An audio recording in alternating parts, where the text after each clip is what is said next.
बच्चे को अगर मारते हैं, बच्चे को भले दोष नजर आता है कि मेरी मम्मी ने मार दिया, मेरे पिता ने मार दिया, पर बच्चे को मारने का कारण केवल इतना सा था कि बच्चा आने वाले समय में थोड़ा सा संवर जाए, थोड़ा सा सुधर जाए।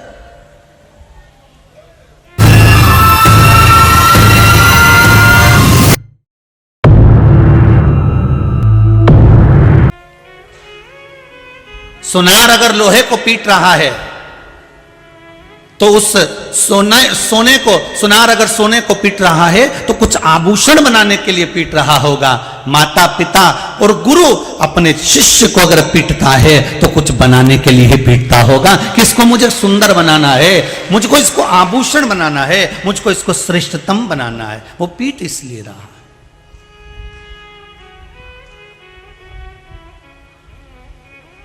कितना कितना सोनार जब सोने को आभूषण बनाता है तो फुकनी में फूक मार मार कर, दिए में लो को जलाकर, अग्नि में सोने को तपा तपा कर आभूषण बनाता है। उसी तरह माता पिता और गुरु अपने शिष्य को मार मार कर, चिल्ला चिल्ला कर, क्रोध कर कर, डरा कर, धमका कर, कैसे भी उस बच्चे को आभूषण बनाने का प्रयास करते हैं कि संसार में ये कुछ अच्छा बन जाए, और ये अच्छा बन जाएगा तो हमारा जीवन सार्थक हो जाएगा। सोने की कीमत और आभूषण की कीमत दोनों में अंतर आता है। सोने का एक बिस्कुट ले लो और एक आभूषण ले लो, उतना ही बड़ा सोने का बिस्कुट लोगे उसकी कीमत में, और उतना ही बड़ा आभूषण लोगे उसकी कीमत में अंतर आ जाएगा। क्या अंतर आएगा कि सोने का बिस्कुट की कीमत कम है और आभूषण की कीमत ज्यादा। क्यों है? तो कहा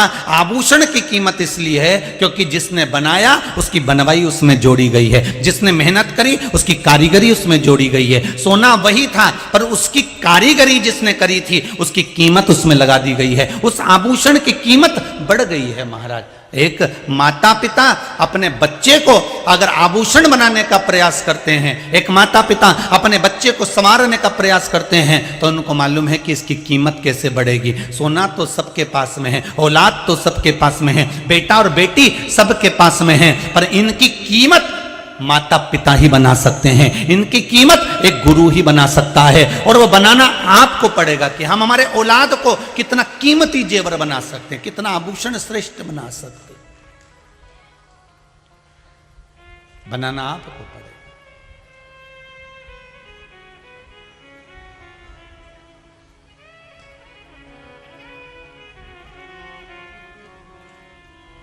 और जब तक आप उसको कीमत वाला नहीं बनाओगे तो जीवन की कोई सार्थकता नहीं। फिर निवेदन करूंगा, पढ़ाई आप कराओ, डॉक्टर आप बनाओ, इंजीनियर आप बनाओ, सब आप बनाओ, पर साथ में उसको संस्कारित बनाते हुए चलना, तो आपका भी जीवन संवर जाएगा और आभूषण भी श्रेष्ठ हो जाएगा। संस्कारित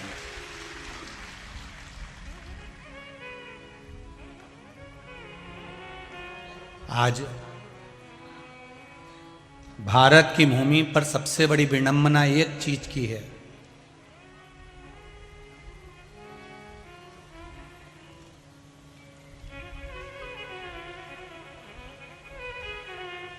भारत की भूमि पर सबसे बड़ी विडंबना एक चीज की है